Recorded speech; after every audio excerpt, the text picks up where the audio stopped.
ಬೆಂಗಳೂರಲ್ಲಿ ರಸ್ತೆಗಳು ಹಾಳಾಗಿರೋದ್ರಿಂದ ಬೇರೆ ವಾಟರ್ ಸಪ್ಲೈ ಟನಲ್ ಮಾಡಿದ್ರೆ ಇನ್ಮೇಲೆ ವಾಟರ್ ಸಪ್ಲೈ ಟನಲ್ ಅಲ್ಲಿ ನೀರು ಬಂದಿಲ್ಲ ಅಂದ್ರೆ ಮೋಟರ್ ಬೈಕ್ಗಳೆಲ್ಲ ಆ ವಾಟರ್ ಸಪ್ಲೈ ಟನಲ್ ಅಲ್ಲಿ ಇನ್ಮೇಲೆ ಟ್ರಾವೆಲ್ ಮಾಡ್ಬೋದು. ಅದಕ್ಕೆ ಯಾವುದೇ ಟ್ಯಾಕ್ಸ್ ಇಲ್ಲ, ಫ್ರೀ, ಟೋಲ್ ಇಲ್ಲ. ಅದಕ್ಕೆ ಆ ತರ ಹೊಸ ಸ್ಕೀಮು. ಅದು ಮಾಡಲ್ ಏನು ಅಂತ ಹೇಳಿದ್ರೆ, ದಯವಿಟ್ಟು ನಮ್ಮ ಮಾಧ್ಯಮದವರು ಜನರು ಯಾರು ಈ ಕಾಂಗ್ರೆಸ್ ಅವ್ರ ಮೇಲೆ ಬೇಜಾರು ಮಾಡ್ಕೋಬೇಡಿ ಪ್ಲೀಸ್. ನಾನು ರಿಕ್ವೆಸ್ಟ್ ಮಾಡಿ, ಮುಂದೆ ಟನಲ್ ರೋಡ್ ಮಾಡ್ತಾರಲ್ಲ ಅದರ ಒಂದು ಟ್ರಯಲ್ ಇದು, ಅದ್ರದ್ದು ಏನಂತಾರೆ ಪಿಕ್ಚರು, ಟೀಸರ್ ಒಂದು ಟ್ರೈಲರ್ ಬಿಟ್ಟಿದ್ದಾರೆ. ಮುಂದೆ ಟನಲ್ ರೋಡ್ ಆಗ್ತದಲ್ಲ ಹಿಂಗೆ ಇರುತ್ತೆ ಅಂತ ಬಿಟ್ಟಿದ್ದಾರೆ. ಅದನ್ನೆಲ್ಲ ದಯವಿಟ್ಟು ಯಾರ್ಯಾರು ಈ ಟನಲ್ ಲಾಲ್ಬಾಗಲ್ಲಿ ಟನಲ್ ಮಾಡ್ತೀನಿ ಅಂತ ಹೇಳಿದಾರಲ್ಲ ಅದರ ಎಕ್ಸಾಂಪಲ್ ನ ಅಲ್ಲೋಗಿ ನೋಡ್ಕೊಂಬನ್ನಿ. ಎಲ್ಲಿ? ಪಣತ್ತೂರಲ್ಲಿ ಪೈಲಟ್ ಪ್ರಾಜೆಕ್ಟ್ ನಡೀತಾ ಇದೆ. ಪಣತ್ತೂರಲ್ಲಿ ದಯವಿಟ್ಟು ಅದನ್ನ ಹೋಗಿ ನೋಡ್ಕೊಂಬನ್ನಿ.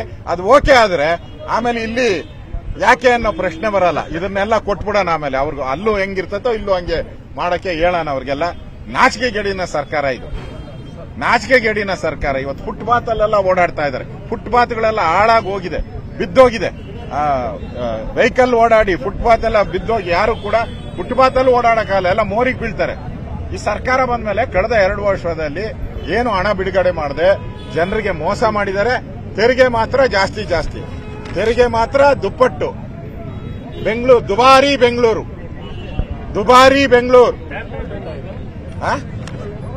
ದುಬಾರಿ ಬೆಂಗಳೂರು, ಟ್ಯಾಪೆ ಬೆಂಗಳೂರು, ವಾಸನೆಯ ಬೆಂಗಳೂರು, ಗಾರ್ಬೇಜ್ ಬೆಂಗಳೂರು. ಧನ್ಯವಾದ. ಕಬ್ಬು ಬೆಳೆಗಾರರಿಗೆ 3,300 ರೂಪಾಯಿ ಯೋಜನೆ ಮಾಡಿದ್ದಾರೆ. ಕೇವಲ ಅದು ಬೆಳಗಾವಿಗೆ ಮಾತ್ರ, ಉಳಿದ ಜಿಲ್ಲೆಗಳಿಗೆ ಇಲ್ಲ ಅನ್ನೋದನ್ನ ಆಕ್ರೋಶ ವ್ಯಕ್ತಪಡಿಸಿ ಬೇರೆ ಕಡೆಯಿಂದ ರೈತರು ಪ್ರತಿಭಟನೆ. ಈ ಸರ್ಕಾರ ಮಾನ ಮರ್ಯಾದೆ ಇಲ್ಲ, ರೈತರನ್ನೆಲ್ಲ ಡಿವೈಡ್ ಮಾಡುವಂತ ವ್ಯವಸ್ಥೆಗೆ ಹೋಗಿದೆ. ಬೆಳಗಾವಿಯಲ್ಲಿ ಏನು ಹೋರಾಟ ಆಯಿತು, ಈಗ ಸರ್ಕಾರ 3,300 ಬಿಡುಗಡೆ ಮಾಡ್ತೀನಿ ಅಂತ ಹೇಳಿದ್ದಾರೆ. ಅದು ಗ್ಯಾರಂಟಿ ಇಲ್ಲ. ಯಾವಾಗ ಬಿಡುಗಡೆ ಮಾಡ್ತಾರೆ? ಸರ್ಕಾರ ಅದಕ್ಕೆ ಗ್ರಾಂಟ್ ಕೊಡಬೇಕು. ಅವ್ರು ಗ್ರಾಂಟ್ ಕೊಡೋವರೆಗೂ ಸಕ್ಕರೆ ಕಾರ್ಖಾನೆಯವರು ಬಿಡುಗಡೆ ಮಾಡಲ್ಲ. ಮತ್ತೆ ಬೆಳಗಾವಿಗೆ ಮಾತ್ರ ಇದು ಸೀಮಿತ ಆದರೆ ರಾಜ್ಯದ ಉಳಿದ ಕಡೆನೂ ದಂಗೆ ಹೇಳ್ತಾರೆ.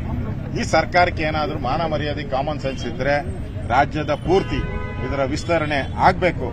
ಇಲ್ಲ ಅಂತ ಹೇಳಿದ್ರೆ ಬಿಜೆಪಿ ಅದಕ್ಕೆ ಪೂರ್ತಿ ಬೆಂಬಲವನ್ನ ಕೊಡ್ತದೆ. ರಾಜ್ಯವ್ಯಾಪಿ ಇದನ್ನ ತರಬೇಕು. ನಿರ್ಭೀತ, ನಿಷ್ಪಕ್ಷಪಾತ, ವಿಶ್ವಾಸಾರ್ಹ ಸುದ್ದಿಗಳಿಗೆ ಮತ್ತೊಂದು ಹೆಸರಾಗಿರುವಂತ ನ್ಯೂಸ್ 18 ಕನ್ನಡ ಈಗ ಆಪ್ನಲ್ಲೂ ಲಭ್ಯವಿದೆ. ದಯವಿಟ್ಟು ಇಲ್ಲಿರುವಂತ QR ಕೋಡ್ ಸ್ಕ್ಯಾನ್ ಮಾಡಿಕೊಂಡು ಆಪ್ ಡೌನ್ಲೋಡ್ ಮಾಡೋದಕ್ಕೆ ಮರಿಬೇಡಿ. ನಿಮ್ಮ ಬೆಂಬಲ ಹೀಗೆ ಸದಾ ನಮ್ಮೊಂದಿಗಿರಲಿ. ಧನ್ಯವಾದ.